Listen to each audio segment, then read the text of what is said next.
Pessoal, continuando o nosso estudo sobre direitos fundamentais, a gente vai falar agora sobre o lindo artigo 5º. É um artigo muito bonito, eu acho que isso tinha que ser ensinado nas escolas, sabe? Tá faltando. Tá faltando alguém que faça isso, hein? Quem sabe? Quem sabe? Vamos lá, vamos falar sobre esses direitos. Eu vou ler o artigo 5º inteiro para vocês nessa aula.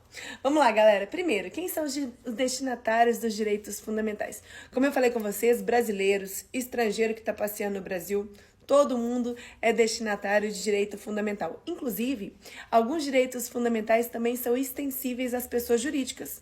Por exemplo, uma pessoa jurídica pode sofrer dano moral. Então, lembra, até pessoa jurídica é titular de alguns direitos fundamentais em conformidade com a sua natureza, tá bom? Já falei sobre isso na aula anterior.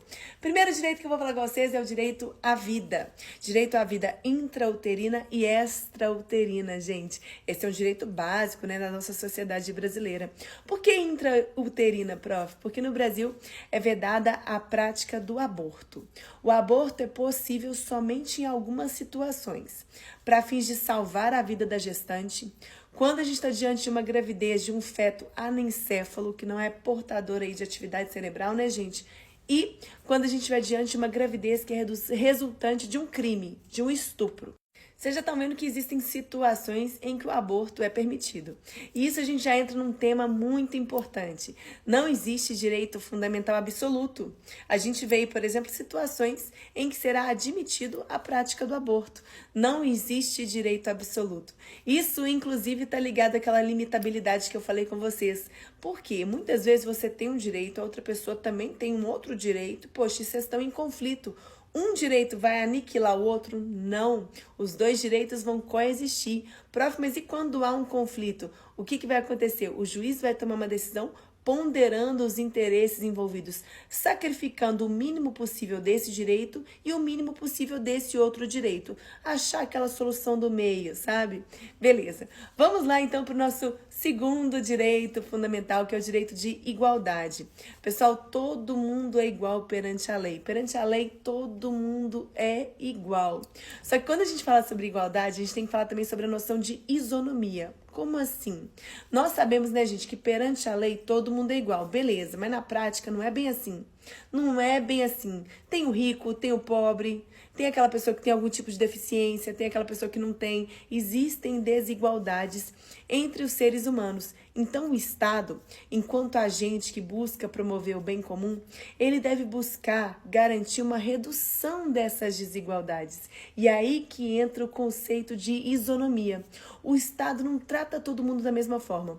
Ele trata os iguais de uma forma igual e os desiguais de forma desigual na medida em que há uma desigualdade. Como assim? Uma pessoa que tem uma deficiência, que está numa cadeira de rodas, ela tem que ter possibilidade de ter acesso ao transporte público. Beleza.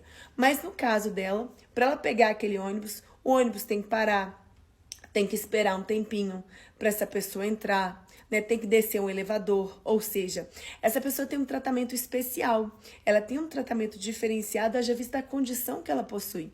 O Estado não trata ela como as outras pessoas, justamente para promover uma redução das desigualdades, né? Perante a lei, existe uma igualdade formal, nas formalidades da lei, mas na prática, na matéria, não é bem assim. Por isso que a gente tem que entender o conceito de isonomia material.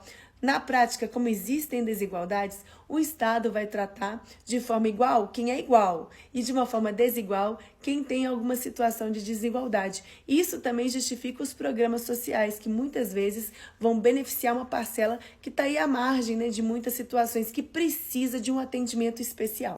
É por isso, por exemplo, que nos concursos públicos existe uma reserva de vagas para portadores de deficiência, justamente para assegurar que essas pessoas que têm uma deficiência, elas possam concorrer para aquelas vagas, né? Não é que elas vão concorrer com outro conteúdo de prova, o conteúdo é o mesmo, mas vai ser reservado algumas vagas que só vão concorrer para aquelas vagas aquelas pessoas que são portadoras de deficiência, ou seja, elas concorrem entre si. Isso permite que essas pessoas possam ter acesso a cargos públicos, porque seria desigual manter uma concorrência dessas pessoas com pessoas que não têm deficiência. Justamente para reduzir essa desigualdade é feita essa reserva de vagas. Prof, mas você falou que todo mundo é igual perante a lei, nessa igualdade formal.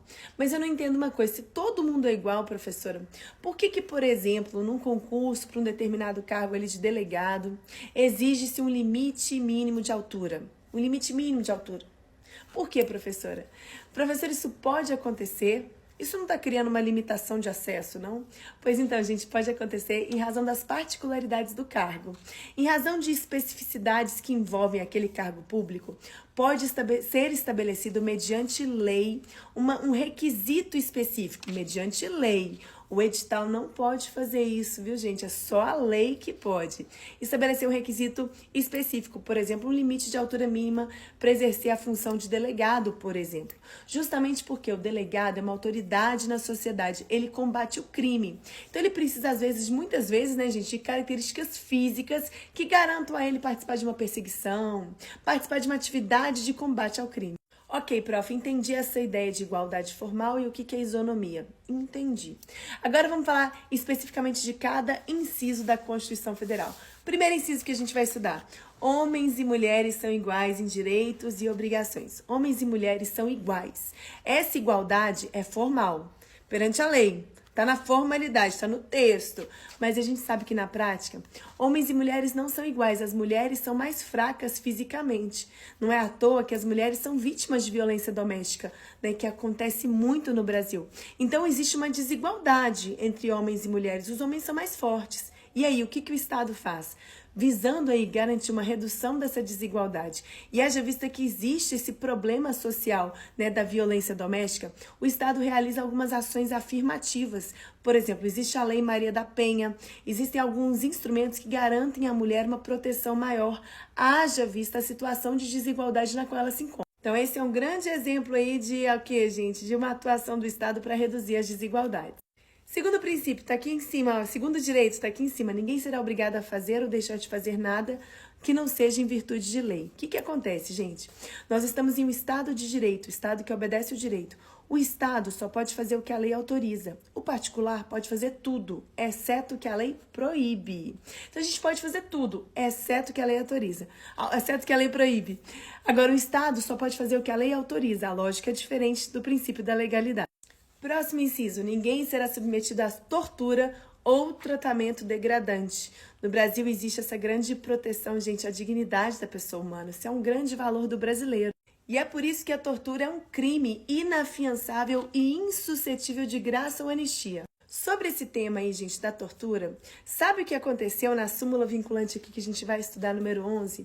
O que foi entendido ao longo desses anos? Nos últimos anos no Brasil, houve uma grande atividade de combate à corrupção, né? Uma grande investigação. Muitas pessoas muito poderosas foram presas.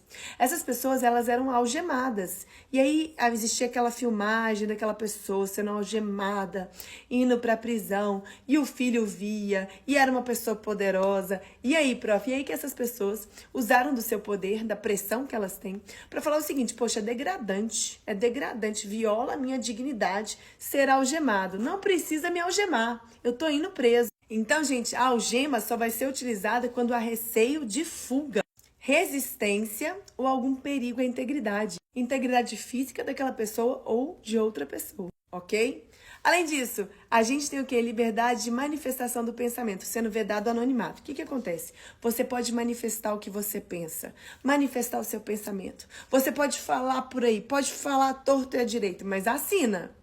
Assina, porque se a sua fala ofender o direito de imagem, de honra, de intimidade de outra pessoa, você vai ser responsabilizado por aquela conduta. Você pode falar o que você quiser, mas assuma que foi você que falou. Dito isso, gente, é assegurado o direito de resposta. Eu fui ofendido em rede nacional, o jornalista lá me ofendeu, agora eu quero meu direito de resposta. Você vai ter direito de resposta naquela rede nacional, naquele mesmo canal, pelo tempo que o jornalista falou de você. E você ainda poderá pleitear na justiça uma indenização caso você tenha sofrido algum dano com aquela manifestação. Vamos que vamos continuar esses incisos?